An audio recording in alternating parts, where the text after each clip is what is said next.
Hello guys, kembali lagi di channel YouTube Riz Film. Kali ini aku akan menceritakan alur cerita film yang berjudul The Ice Road yang rilis tahun 2021. Film ini disutradarai oleh Jonathan Hensleigh dan diperankan oleh Liam Neeson, Marcus Thomas, Laurence Fishburne, Benjamin Walker, Amber Mittunder dan masih banyak pemeran keren lainnya. Film ini menceritakan tentang seorang supir truk yang punya misi menyelamatkan karyawan yang terjebak di dalam tambang besar. Mereka harus melewati danau es yang beku agar bisa menyelamatkan para penambang. Bagaimanakah alur kisahnya? Mari kita simak. Film dibuka dengan meledaknya sebuah tambang di Kanada, yang membuat beberapa karyawan terjebak di dalamnya. Karena keterbatasan oksigen, perusahaan harus segera mengirim bor besar untuk menyelamatkan para karyawan yang terjebak di dalam tambang tersebut. Salah satu perwakilan perusahaan kemudian menghubungi perusahaan ekspedisi bernama J&Y Cargo untuk mengantarkan bor tersebut. Perusahaan itu dipimpin oleh supir truk bernama Jim Goldenrod.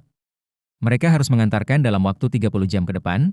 Rute tercepat di sana melalui jalan Ice Road atau danau yang membeku. Di sisi lain, sopir handal bernama Mike dan adiknya Gurty baru saja menerima lowongan kerja dari Jim Goldenrod untuk bergabung mengantarkan bor besar menggunakan truk kontainer. Mereka pun kemudian menghadiri interview perusahaan Jim. Mike dan Gurty menunjukkan keahliannya dalam interview tersebut. Singkat cerita, Jim pun sudah membentuk tim yang akan mengantarkan bor tersebut. Tim itu terdiri dari Jim sendiri, terus kakak beradik Mike dan Gurty, dan yang terakhir seorang perempuan bernama Tanto. Jim kemudian memperlihatkan ada 3 bor besar yang akan diantar mereka melalui jalur Ice Road.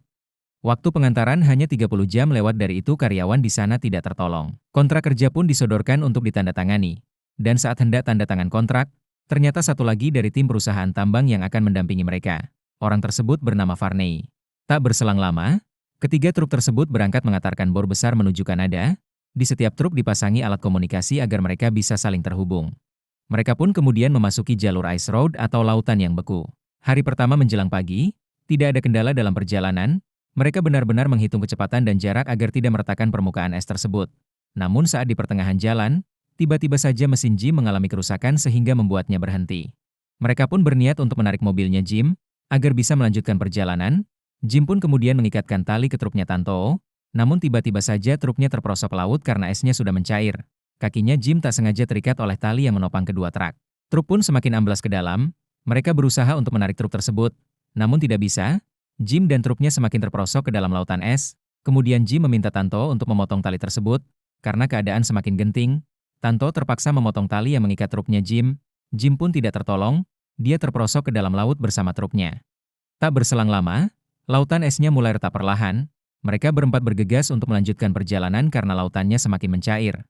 Mereka pun terpaksa membuka pintu mobil agar sewaktu-waktu bisa melompat kalau terjadi retakan besar. Namun naasnya truk mereka malah tergelincir dan terbalik. Mereka berempat kemudian saling menyalahkan atas insiden yang terjadi dengan truknya Jim. Karena ada yang mengganti bahan bakar yang harusnya Pertamax menjadi Pertalite, mereka bertiga menyalahkan Tanto karena hal tersebut. Truk pun kemudian ditarik menggunakan tali oleh Gurty dan Mike agar kembali seperti semula. Tak berselang lama truk kembali seperti semula. Namun saat Gurty dan Mike mencek keadaan bor ke dalam kontainer, mereka berdua malah dikunci oleh Varney di truk tersebut. Usut punya usut, ternyata si Varney ingin menggagalkan misi tersebut agar tidak ada yang membocorkan kesalahan teknis dan kelalaian perusahaan. Dan ternyata Varney jualah yang menyabotase truk milik Jim. Kemudian Varney pun menaruh bom pada truknya Mike dan Gurty. Untungnya Mike dan Gurty berhasil keluar sebelum bom itu meledak. Namun truknya malah terperosok karena esnya mencair. Mereka mencoba mengeluarkan truk tersebut agar bisa mengejar si Varney. Saat truk berhasil keluar dari es, si Gurty malah tenggelam bersama kontainer. Untungnya si Mike menyadari hal tersebut dan berhasil mengeluarkan tubuhnya Gurty. Mike dan Gurty kemudian melanjutkan perjalanan untuk mengejar truknya Varney dan Tanto. Singkat cerita, Varney bertemu dengan direktur pemilik tambang.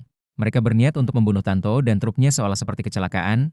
Varney pun mencoba membangunkan Tanto namun Tanto dengan sigap menghajar Varney sampai terpental.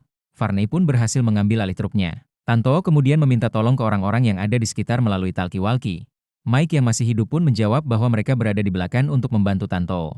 Namun truknya Mike dihadang oleh anak buah direktur tambang. Perkelahian sengit pun terjadi antara Mike, Gurty dan anak buah direktur tambang. Untungnya mereka berhasil menyingkirkan mereka semua dan kembali melanjutkan pengejaran truk Tanto. Di sisi lain truknya Tanto malah kehabisan bahan bakar. Varney yang berada di belakang berniat mengambil truknya kembali. Untung saja Mike dan Gurty datang dan menabrak mobilnya Varney sampai jatuh ke jurang. Tapi ternyata Varney masih hidup. Dia menggunakan snowmobile untuk naik ke atas gunung, untuk membuat longsor dengan menggunakan ledakan. Longsor salju terjadi, Mike, Gurty dan Tanto berusaha menghindar, namun mobil truk Tanto terkena runtuhan es. Sampai Tanto pun tertusuk kayu dari pohon, mereka hanya punya waktu 45 menit untuk berhasil menyelamatkan karyawan yang terjebak di tambang. Mike dan Gurty memindahkan kontainer ke truk satunya. Mereka bertiga kemudian melanjutkan perjalanannya kembali. Namun perjalanan mereka tidak mulus, si Varney masih mengejar mereka menggunakan truk yang lain.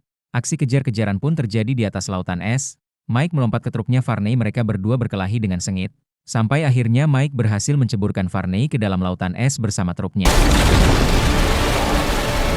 Sedangkan Tanto dan Gurty terjebak di jembatan, mobil truk mereka amblas tidak kuat karena jalannya licin.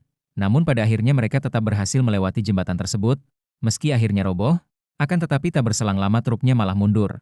Tanto pun berusaha menjalankan mobil truknya. Sedangkan Gurty menutup pagar jembatan tersebut.